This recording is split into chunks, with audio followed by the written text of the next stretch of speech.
Pamiarsa, Ri sampun ngemargiang Rahina Suci Saraswati, umat Hindu ring baling laksanayang Banyu Pinaruh.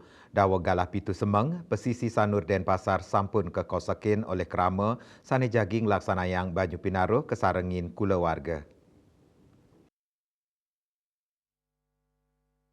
Ya diastun nanin sabah gegiras krama kantun agang antuk laksanayang Banyu Pinaruh ring pesisi Sanur. Krama sanirau kesarengin keluarga miwah sawitran antuk nyaksiang pekantenan pesisi sanilwih sinambi ngaturang canang ring pesisine.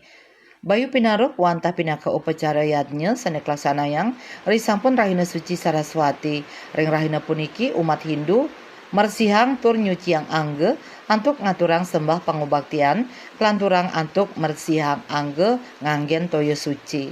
Ring Rahina puniki taler nyenayang rasa percaya mewah tradisi umat Hindu ring Bali kantun koko. Pengrau penyuan umat Hindu ring pesisi Sanur nyenayang mau taman nyane kauripan spiritual kramane. Kanan sane santi ring pesisi Sanur nangyang pekantenan sane luwe tur ngelangenin. Bunga Widrayani, Bali TV.